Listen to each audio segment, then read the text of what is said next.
जय हिंद फ्रेंड, आपका स्वागत है आपके अपने यूट्यूब चैनल आईएएस माइंड पे। इस चैनल के माध्यम से हम यूपीएससी, स्टेट पीसीएस और हर तरीके के वनडे एग्जामिनेशन की तैयारी करते हैं। इस वीडियो में हम आज से शुरू करने वाले हैं हिस्ट्री का सब्जेक्ट, जिसमें कि हम सबसे पहले एंशिएंट हिस्ट्री को ख़त्म करेंगे, देन हम डायरेक्ट मॉडर्न हिस्ट्री पे जाएंगे और मॉडर्न हिस्ट्री ख़त्म करने के बाद हम मिडिवल हिस्ट्री पे आएंगे, क्योंकि मिडिवल हिस्ट्री में बहुत ज़्यादा पॉइंट ऐसे नहीं हैं जो एग्जामिनेशन में आते हैं, उसका पोर्शन बहुत कम ही है। तो चलिए समय ना ख़त्म करते हुए हम अपने पॉइंट को स्टार्ट करते हैं। सबसे पहला जो टॉपिक हम पढ़ने वाले हैं उसमें आता है हमारा स्टोन एज। क्या आता है? उसमें आता है हमारा स्टोन एज, और हम स्टोन एज के बारे में ही बात करेंगे। तो इसमें जो पहला पॉइंट हमारे पास है उसमें लिखा हुआ है कि the period without the documented evidence of its history is called pre historic period. Pre historic period किसे कहा जाता है दोस्तों? तो प्री हिस्टोरिक पीरियड उसे कहा जाता है जिसमें कि कोई भी डॉक्यूमेंटेड एविडेंस ना हो। जिस पीरियड का, जिस टाइम का कोई भी डॉक्यूमेंटेड एविडेंस हमारे पास नहीं होता है, उस पीरियड को हम कहते हैं pre historic period. Okay.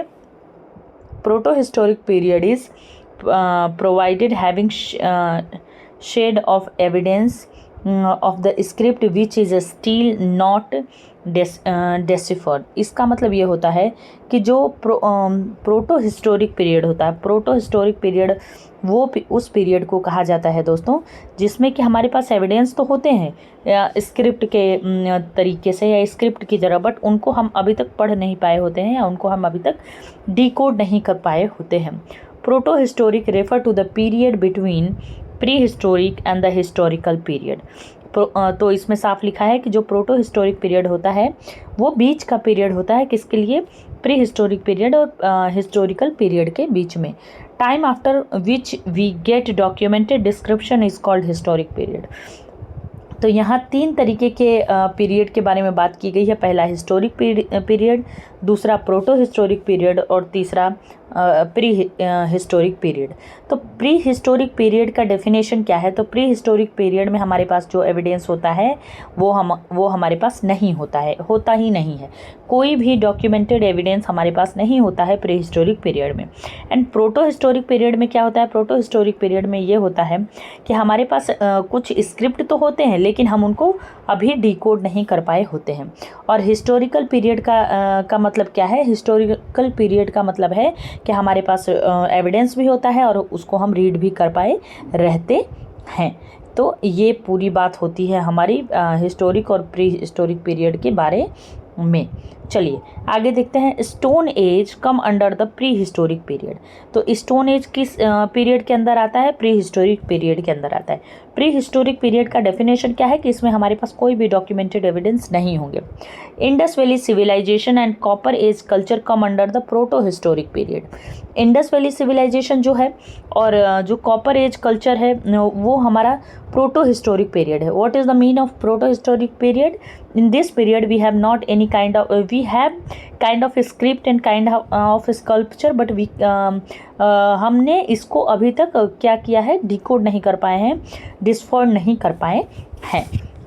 Historical period, there is most important point that historical period started from Vedic culture.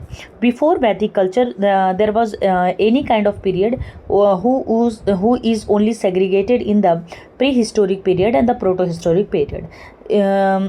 There is a difference between prehistoric period, protohistoric period and the historic period, जैसा कि हम इसे जानते हैं। In India research on the stone age civilization started from 1863। तो India में जो stone age civilisation का जो रिसर्च स्टार्ट हुआ था वो 1863 के टाइम पे स्टार्ट हुआ था। 1863 के टाइम पे। अब आप हमें ये बताइए कि 1863 के टाइम में भारत में रूल कौन कर रहा था? ब्रिटिश कंपनी कर रही थी। देखिए ऐसे इंटरलिंक करके पढ़ेंगे ना तो पढ़ाई ज़्यादा अच्छे तरीके से समझ आएगी और आप एक सब्जेक्ट पढ़ने के साथ साथ 2-3 सब्जेक्ट को रिवाइज कर पाएंगे। अगर आप इंटरलिंक नहीं करेंगे तो फिर आप एक ही चीज़ पढ़ते रह जाएंगे। तो ये जो टाइम पीरियड है 1863, यही रीज़न है कि भारत में जो हिस्ट्री पढ़ाई जाती है उसमें टाइम पीरियड का बहुत ज़्यादा महत्व होता है। क्यों? क्योंकि आप उस टाइम पीरियड से लिंक कर पाए चीज़ों को, है ना। जो 1863 का पीरियड है, इसका मतलब क्या है कि 1857 का हमारा वॉर ख़त्म हो गया है ना, 57 का, और उसके जस्ट बाद का पीरियड है। तो यहाँ पे थोड़ा सा डेवलपमेंट करने की कोशिश की जा रही है इंडिया में। इस डेवलपमेंट के अंदर ही ये सारे रिसर्च और ये सारी चीज़ें हो रही है। अभी ये पीरियड है शायद जिसमें बहुत सारी यूनिवर्सिटी खुलेगी, कॉलेज खुलेगा, बहुत सारी दुकानें खुलेंगी, ये वाला पीरियड है। Whole stone age has been categorised into 3 part. सारा स्टोन एज जो है पीरियड वो 3 पार्ट में बटा हुआ है। पहला palaeolithic period, mesolithic period and neolithic period. These 3 period of very important. Okay, तो पहले तो हमने पढ़ा कि हिस्ट्री जो हमारी है वो 3 तरीके की है। और पहला क्या है उसमें, पहला हमारा है प्री हिस्टोरिक पीरियड, जिसमें हमारे पास एविडेंस होते ही नहीं है, डॉक्यूमेंटेड एविडेंस कोई। सेकंड प्रोटो हिस्टोरिक पीरियड, जिसमें हमारे पास एविडेंस तो है बट हम उनको डिकोड नहीं कर पाए हैं। तीसरा हमारा हिस्टोरिकल पीरियड होता है, जिसमें कि हमारे पास प्रॉपर एविडेंस होते हैं जिनको हम पढ़ भी पाए होते हैं। तो इंडस वैली सिविलाइजेशन है जो, वो कॉपर एज सिविलाइजेशन है जो, वो हमारा प्रोटो हिस्टोरिक पीरियड है। और स्टोन एज क्या है, स्टोन एज हमारा प्री हिस्टोरिक पीरियड है। चलिए, अब जो हमारा हिस्टोरिकल पीरियड चालू होता है जिसमें कि एविडेंस भी है और उसको हम पढ़ भी पाए हैं, वो हमारा वैदिक कल्चर से स्टार्ट होता है। अब फिर यहाँ तीन की तिकड़ी याद रखिएगा हिस्ट्री में। फिर हमारा स्टोन एज जो है वो 3 पार्ट में डिवाइडेड है, palaeolithic period, mesolithic period and neolithic period. यहाँ पे जो नियोलिथिक पीरियड है ना, वो सबसे ज़्यादा डेवलप पीरियड है। तो इसको हम आगे इसी तरह से देखते हुए चलेंगे कि क्या क्या प्रोसीजर है और उसको कैसे कैसे किया जा रहा है। देखिए, ये होगी ना 15-20 मिनट की वीडियो होगी। अगर इस 15-20 मिनट की वीडियो को आपने ध्यान से देख लिया तो मैं आपको गारंटी दे सकती हूँ कि इस टॉपिक से अगर कोई क्वेश्चन आया तो वो आपका मिस तो नहीं हो सकता है ना। इसको 3 पीरियड में बांटा गया। पहला, फिर उसके बाद क्या है हमारा पेलियोलिथिक पीरियड को भी, पेलियोलिथिक पीरियड भी फर्दर 3 पीरियड में डिवाइड है। अब देखो 3 का कॉम्बिनेशन है, यही समझ लो 3 3 3 3 3 1 जा 3 3 2 जा 6 3 3 जा 9 3 3 जा 9 तक का कॉन्सेप्ट हम पढ़ लिए।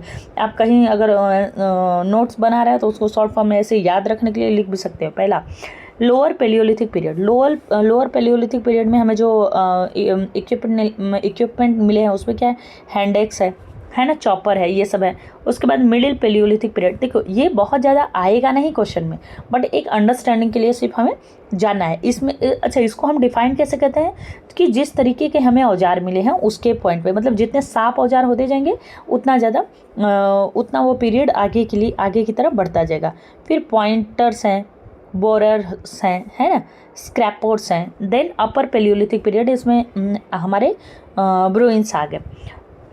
Chopper chopping pebbles pieces of a tool were at the first obtained from Sohan River Valley of Punjab, Pakistan.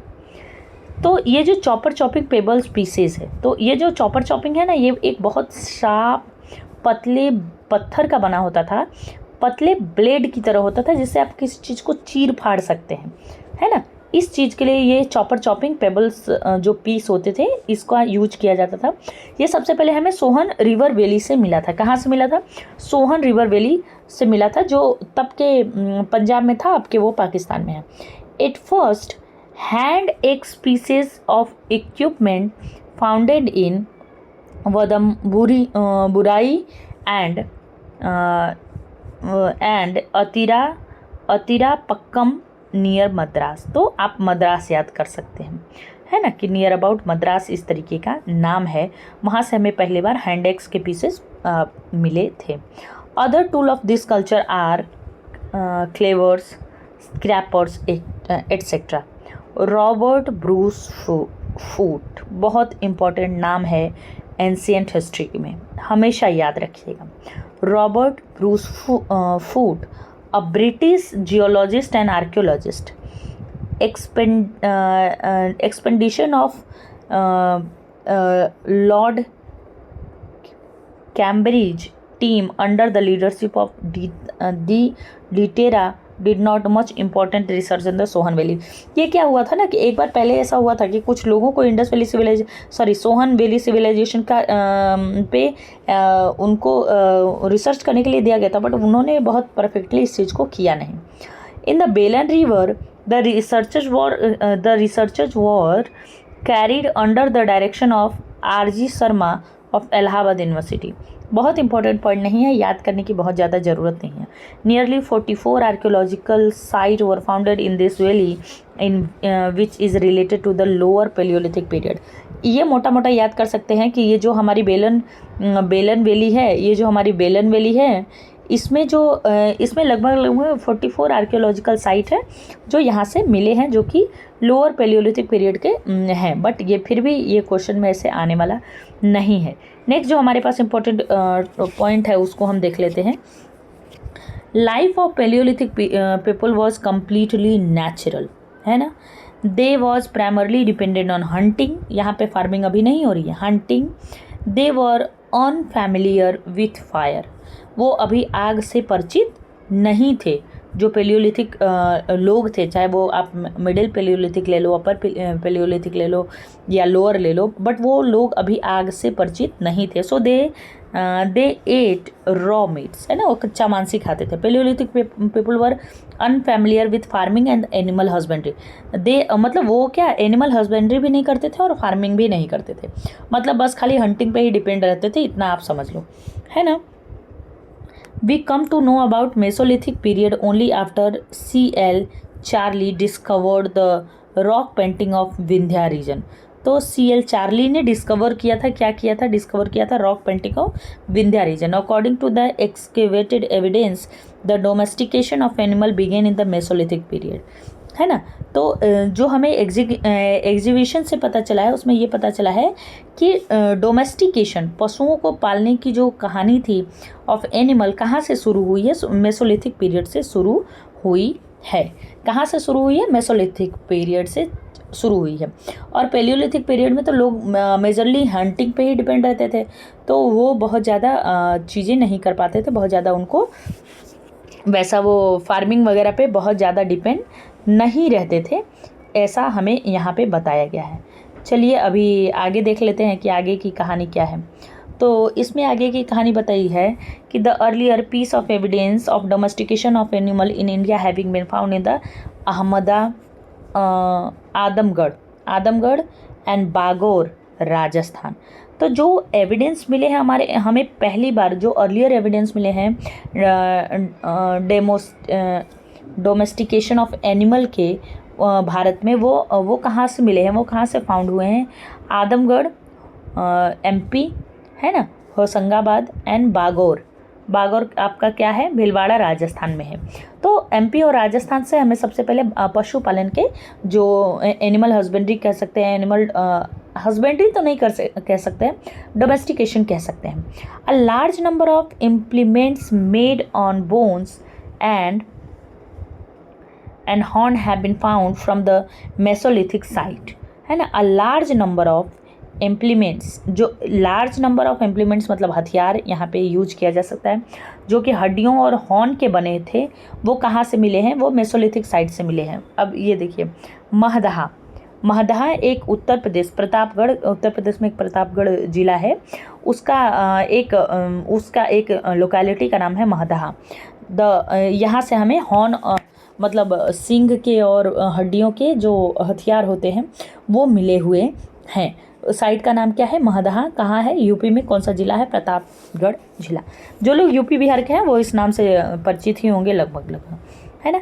The book entitle पुरातत्व विमर्श, बुक है एक जिसका नाम है पुरातत्व विमर्श, written by doctor Jai Narayan Pandey describe various point objects and ornaments made of bone which have been reported from Sarai Nahar Rai, Damdama and Mahadaha. तो एक बुक है जिसका नाम है, याद रखिएगा बुक का नाम क्या है, पुरातत्व विमर्श। कौन लिखा है, डॉक्टर जय नारायण पांडे। उन्होंने बताया है कि बहुत सारे ऑर्नामेंट्स जो कि बोन्स वगैरह के बने हुए हैं वो सराय नहर राय, दमदमा और महदहा से मिले हुए हैं। Damdama is the mesolithic site, Damdama is also a mesolithic site in Pratapgarh, located Uttar Pradesh की एक डिस्ट्रिक्ट में। In Damdama 41 human graves have been found. Damdama से क्या हुआ है कि 41 ह्यूमन ग्रेव्स मिले हुए हैं। उसमें 5 जो ग्रेव हैं आर डबल ब्यूरिड हैं, उसमें एक साथ 2 लोगों को दफनाया गया है। 1 ट्रिपल ब्यूरिड, एक में एक साथ 3 लोगों को दफनाया गया है। तो मतलब इसमें क्या आप ये याद रखिएगा कि ग्रेव्स मिले हैं जो दमदमा साइट है यूपी की, वहाँ से।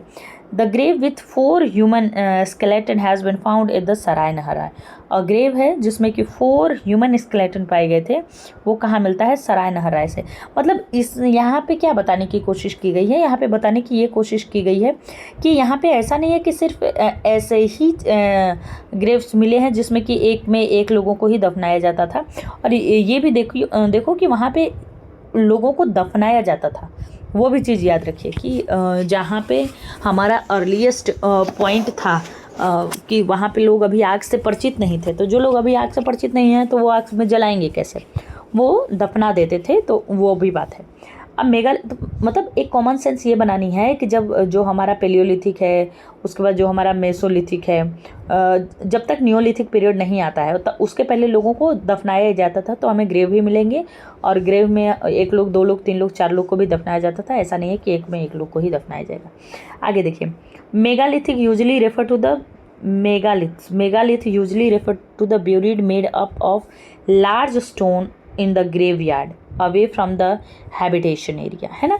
तो मेगालिथिक का जो पीरियड है ना, मेगालिथिक यूजली क्यों जाना जाता है, यही बताया गया है कि इसमें ब्यूरियल्स के इसमें क्या लार्ज स्टोन के ग्रेवयार्ड्स बनाए जाते थे और वो हैबिटेशन से थोड़ा दूर होते थे। Large fraction of these is assumed to be associated with the burials or the post burials rituals, including memorials of those whose remains may or may not be available। तो ये बहुत इंपॉर्टेंट पॉइंट नहीं है, इसको बहुत ज़्यादा discuss करने की ज़रूरत नहीं है। According to the Puratattva Vimarsha by the J.N. Pandey 17 human skeleton were found from the rock sheltered. One of the Lekhaiya in the Vindhya region. One of the Lekhaiya in the Vindhya region. ये भी important point नहीं है, जो important point होगी वो मैं आपको ज़रूर बताऊंगी, क्योंकि देखो वो चीज़ें पढ़ के कोई फ़ायदा नहीं है जिसका कि बहुत ज़्यादा एग्ज़ाम में वो नहीं है, बहुत ज़्यादा उसका डोमिनेशन एग्ज़ाम में ना हो। Grains was first ईवर produce in Neolithic period. ये देखो यहाँ से अब मेन कलाकारी चालू होती है कि जो ग्रेन्स होते हैं ना, वो सबसे पहले नियोलिथिक पीरियड में पाए जाते हैं। ग्रेन्स मिलने लगे, इट मीन्स कि अब फार्मिंग भी चालू हो जाएगी। It was the time when people were introduce to agriculture. Koldihwa and the Mehrgarh was 2 neolithic village from where clear piece of evidence of rice and wheat have been found, है ना। तो कोल्डिहमा and Mehrgarh याद रखिएगा, जहाँ से हमें धान और चावल के एविडेंस मिले हैं। There are mainly 8 type of food grain. Neolithic period में हमें 8 टाइप ऑफ फूड ग्रेन्स के जो वो मिले हैं, मतलब एविडेंस मिले हैं, consumed by modern human society, namely मतलब उनका नाम क्या है? नाम है barley, wheat, maize, millet, sorghums, mustard, oats, rice.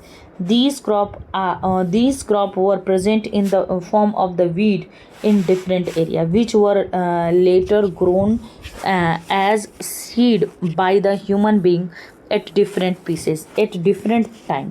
Barley was the first grain to be barley was the first grain to be cultivated by the human being during the 8000 BC in the Western Asian country located between the northeast Mediterranean Sea and Iran. Later in the same area wheat was also cultivated around 800 BC। मतलब यही है कि धान चावल मिलने लगा था भाई। Rice was the third grain.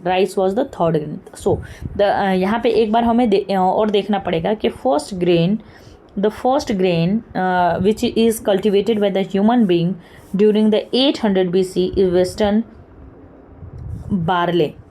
Barley is the first grain which is cultivated by the human being during the 8000 BC in Western Asian country located between northeast and the Mediterranean Sea and Iran. Later in the same area wheat also cultivated and the rice was the third grain. Okay, चलिए आगे का point देखते हैं हम कि आगे क्या इसमें बताया गया है। तो आगे इसमें बताया गया है कि राइस जो है वो 700 अप्रॉक्सीमेटली 700 BC के थ्रू उसको उगाया जाता था। इसमें बहुत ज़्यादा दिमाग लगाने की ज़रूरत नहीं है, बस वो जो ग्रेन की कौन कौन सा ग्रेन उगाया जाता था किस एरिया में, उस बात को जानने की ज़रूरत है ना। तो राइस का जो मेन एरिया था वो Yangtze river of in China था। Maize cultivated in central and the south America during the first evidence of maize was found in the Mexico. Millet जो है वो चाइना में, सोरगुम ईस्ट अफ्रीका में, mustard south east Asia में and Europe में, oats Europe में। According to the latest research earliest evidence of agriculture in Indian some reported from Lahura Dewa, है ना। तो अर्लीस्ट एविडेंस ये बताते हैं कि एग्रीकल्चर इन इंडियन सब continent was reported from the लहुरा देव site in Sant Kabirnagar district of Uttar Pradesh. Evidence of human activity and beginning of rice cultivation at this site day back around 9000 to 7000 BC। तो इसके बारे में बात बताई गई थी। Significantly before this research the earliest evidence of wheat was found in Mehrgarh located in Balochistan Pakistan. अभी तो चला गया, पहले तो ये भारत में ही था। Earliest evidence of rice is known to be near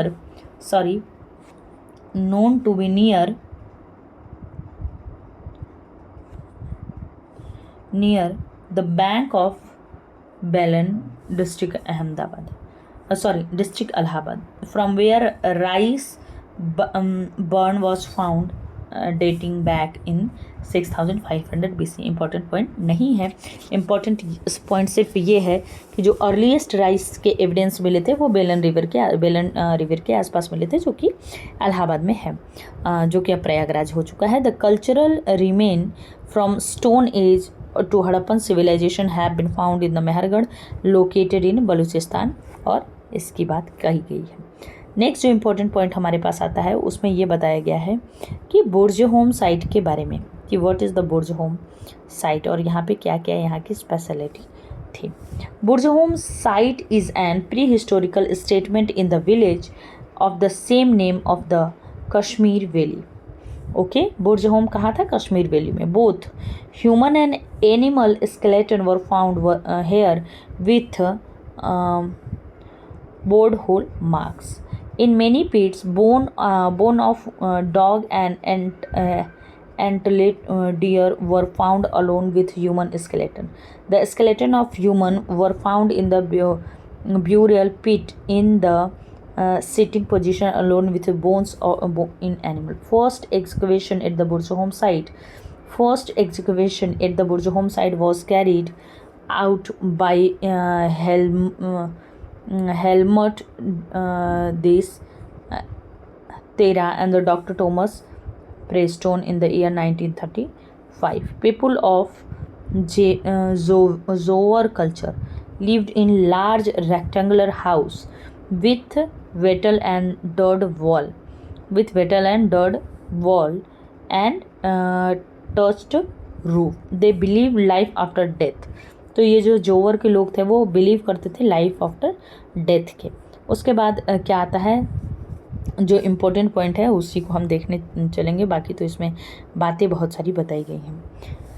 these site were found in, these site मतलब कौन सी साइट के बारे में बात किया जा रहा है कि दाइमाबाद, इनाम गाँव एंड चंदौली निवासा एट्सेट्रा, ये साइट हैं। कौन सी साइट हैं ये?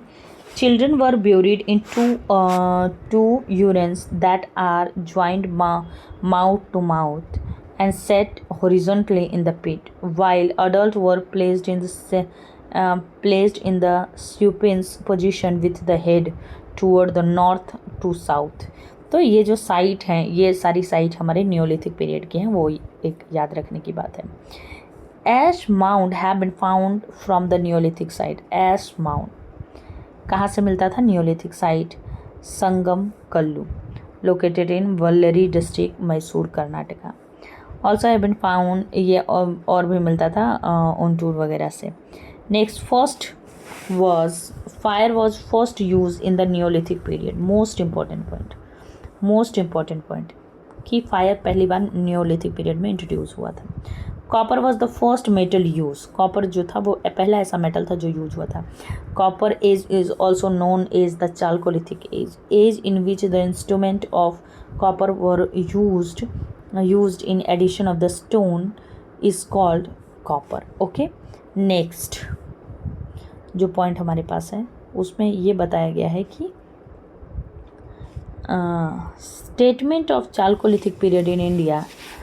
Settlements of Chalcolithic period in India were found in southeastern Rajasthan, western Madhya Pradesh, western Maharashtra and southeast India. Navdatoli याद रखिएगा ये नाम. Navdatoli has revealed excellent evidence of both round and rectangular residential structure which are located near Indore. उसके बाद जो बात कही गई है द रूफ वगैरह के बारे में बताया गया है कि छत कैसी थी और ये कैसा था. बहुत इंपॉर्टेंट चीज़ें नहीं है क्योंकि देखो इसमें ना बहुत ज़्यादा चीज़ें ऐसी नहीं है जो कि मतलब एग्ज़ाम पॉइंट ऑफ व्यू के हिसाब से इम्पॉर्टेंट है. मैंने जितना लाइन हाईलाइट किया है ना सिर्फ उतना ही ज़रूरी है. ऑर्चे कलर्ड पॉटरे OCP के नाम से भी जाना जाता है. Main distinguish feature was its ऑर्चे कलर. अदर करेक्टरिस्टिक में क्या था? Its a porous characters fact that it is near invariably worn out at the edges. Most of its evidence is mainly found at Atranji Khera. ज़्यादा से ज़्यादा ये पाया गया है अतरंजी खेड़ा एंड हस्तिनापुर में. A Chalcolithic survey of India under the Ministry of Culture is premier organization for the archaeological research and protection of the cultural heritage of the nation. In 1871, archaeological survey was established as the separate department. Alexander Cunningham was appointed as the first Director General. In 1991, during the tenure of the Lord Curzon, it was centralized as the Archaeological Survey of India, and John Marshall was appointed in 1992 as the first Director General. National Human Museum, renamed as the Indira Gandhi National Human Museum, is located in Bhopal, MP. है ना. तो ये सारी चीज़ें ही important है. जितना मैंने point को हाईलाइट किया है उतने ही पॉइंट को आप नोट कर लीजिए, उतने पॉइंट को आप रिवाइज़ कर लीजिए. उसके बाद की कहानी को पढ़ने की ज़रूरत नहीं है. ये आधे घंटे की पीरियड जो है ये आपका तीनों जो हमारे पास 3 हिस्टोरिकल टाइम होते हैं, जो हमारा प्री हिस्टोरिक होता है, प्रोटो हिस्टोरिक होता है और हिस्टोरिकल पीरियड होता है, उसके बारे में अच्छी तरीके से डिफ़ाइन किया गया है. इस पॉइंट में इस वीडियो में हमने पढ़ा है कि क्या क्या डेफिनेशन होता है तीनों जो पीरियड होते हैं उसके बाद जो हमारा जो स्टोन एज है उसको भी पेलियोलिथिक, मेसोलिथिक, नियोलिथिक में बांटा गया है. फिर पेलियोलिथिक को भी 3 भागों में बांटा गया है. फिर मेसोलिथिक का करेक्टरिस्टिक क्या है, फिर नियोलिथिक का करेक्टरिस्टिक क्या है. देखो मेसोलिथिक में इतनी ज़्यादा चीज़ें नहीं है क्योंकि वो मिडिल में है, उसमें बहुत ज़्यादा डिफरेंसेस नहीं है comparison to palaeolithic. But neolithic period is very important. तो क्योंकि नियोलिथिक पीरियड ही वो पीरियड है जिससे कि फिर हम अपने मॉडर्न हिस्ट्री में आने लगेंगे. मॉडर्न हिस्ट्री नहीं कह सकते बट द एंशिएंट हिस्ट्री के उस पीरियड में जिसमें ह्यूमन बींग का एक स्टेबल लाइफ स्टाइल चलने लगता है, वो पीरियड आने लगेगा. अगर आप यहाँ तक हमारी वीडियो को पूरा देख रहे हैं it means you all are very serious about your culture and about your dream. तो ये भी बहुत इंपॉर्टेंट है कि आप के जो सपने हैं, आपके जो थॉट हैं, जो एम्बिशन है, जो आपकी मैनिफेस्टेशन है, वो सारी चीज़ें पूरी हो. और अगर आप यहाँ तक हमारे चैनल के साथ बने हुए हैं इट मीन्स आपका बहुत बहुत धन्यवाद. हमारे चैनल को लाइक करिए, सब्सक्राइब करिए और कमेंट करिए. अगर आपको कोई भी सजेशन देना है कि नहीं मैम आप अभी मतलब इसमें और इम्प्रूव करिए, ऐसे करिए, कुछ भी जैसी चीज़ें हैं, और या तो कुछ भी ऐसा पॉइंट है कि जिसमें आपको पॉइंट बताने हैं अपने, या किसी और तरीके की वीडियो है जिसको आपको देखना है, तो उस तरीके का भी आप हमें कमेंट कर सकते हैं कमेंट बॉक्स में, हम आपके कमेंट का रिप्लाई ज़रूर करेंगे। सेकंड जो पॉइंट है जो आज मैं आपको अनाउंस करने वाली हूँ वो ये है कि बहुत ही जल्द हम इस पर करेंट अफेयर की सीरीज़ भी लाने वाले हैं। हम डेली करेंट अफेयर की, बहुत ज़्यादा नहीं, 5 मिनट 2 मिनट 3 मिनट से लेकर 5 मिनट तक, डेली के 10 इंपॉर्टेंट करंट अफेयर, मतलब कम से ज़्यादा 10 हो, कम से कम इससे ज़्यादा नहीं हो, क्योंकि अगर हम डेली के 10 भी ला रहे हैं तो 30 दिन के बहुत ज़्यादा हो जाने वाले हैं। तो डेली के ज़्यादा से ज़्यादा 10, कम से कम तो हम 5 में भी कंसाइज करने की कोशिश करेंगे। और उस करेंट अफेयर को हम अपने जो हमारा स्टैटिक पोर्शन है उससे हम कनेक्ट करके पढ़ने की कोशिश करेंगे। तो उस चीज़ को भी हम जल्द से ही इस प्लेटफॉर्म पे लाने वाले हैं। अपने हमारे प्लेटफॉर्म को अपना सपोर्ट दीजिए, क्योंकि यहाँ पे हम बहुत मेहनत करते हैं आपको एक अच्छा कंटेंट देने के लिए और एक ऑथेंटिक स्टडी मटेरियल प्रोवाइड करने के लिए। आप लोगों को बहुत बहुत धन्यवाद।